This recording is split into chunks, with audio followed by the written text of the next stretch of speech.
Hello guys! Hello Taurus! Welcome dito sa aking channel. Kapalaran 888. Welcome. Alamin natin kung anong messages, vibration, gabay energy para sa lahat. This is general reading, so pwede kang makaresonate. Gamitin mo ang iyong intuition, Taurus, para sa reading na to. Okay. First card natin is Watermelon Tourmaline. Stress reduction, Taurus. Yung first card mo na to, sinasabi ng barahan na distress your mind, body, and schedule as you need to rest, recharge, and revive. So, sinasabi ng baraha sa'yo na kinakailangan mong mag-relax. Kailangan mong alisin yung stress ng iyong isip, ng iyong katawan. If sobra kang busy, marami kang ginagawa over working, diba? Multitasking. Oras na para magpahinga ka. Okay? Para makapag-recharge and makapag-revive ng iyong energy.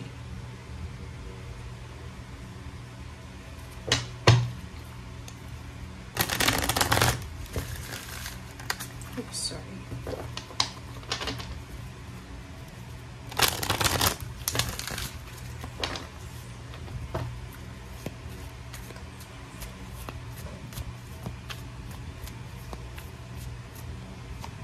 Okay, number 5, obstacles and challenges. So, sinasabi ng baraha sa'yo dyan, Taurus, na ihanda mo ang sarili mo kasi, yun nga, kailangan mo mag-recharge, magpahinga, mag-rest, kasi marami kang pinagdaanan na, kumbaga, problema sa iyong buhay, katawan, isip, sa mental. Marami kang obstacles and challenges na napagdaanan, natapos. So, oras na para makapagpahinga ka. Oras na para i-prioritize mo ang iyong peace of mind. Okay, thank you.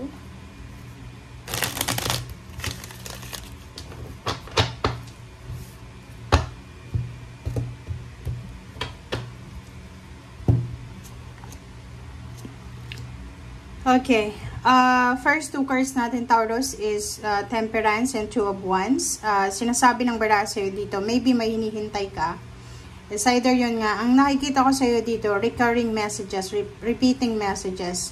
So, maybe may hinihintay ka na trabaho. It's either international job, or maybe relationship, or maybe international or local. Parang tinitimbang mo siya. So, or maybe marami kang trabaho na ina-applyan or company. Naghihintay ka. So, maybe June na, pero wala pa rin na confirmation. And until now, naghihintay ka pa rin kung ano ba ang mangyayari. Ano ba, matatanggap ka ba or hindi? Makukuha mo ba yung confirmation ngayon or hindi? Okay? So, sinasabi ng baraha sa'yo dito na be patient. Okay? Kailangan mong maging mapasensya. Kailangan mong magpasensya. Kailangan mong maghintay.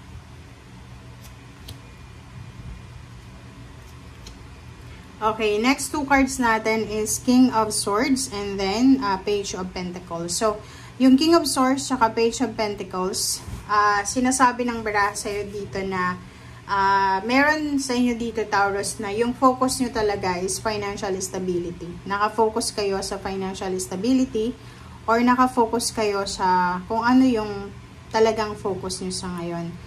And sinasabi ng baraha mo dito na yung King of Swords na to, talagang sobrang desidido ka. You're decided na gawin talaga ito. So, kung makikita mo, yung Page of Pentacles dito is all about future. So, yung direksyon na gusto mong tahakin sa future is focus ka sa pera. Parang, ngayon siguro, hindi ka masyadong materialistic. Hindi ka masyadong naka-focus sa pera. But in the near future, maybe a few months from now, maybe starting November 2025, doon mo mararamdaman na sobrang kailangan kong mag-ipon, kailangan kong magtiyaga, kailangan kong ganito, ganyan. Sobrang pagpapahalaga sa pera.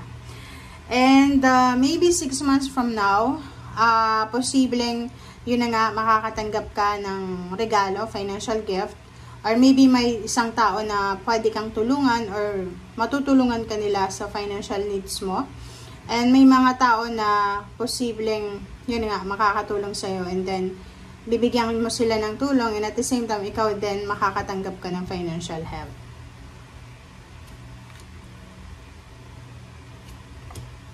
Okay.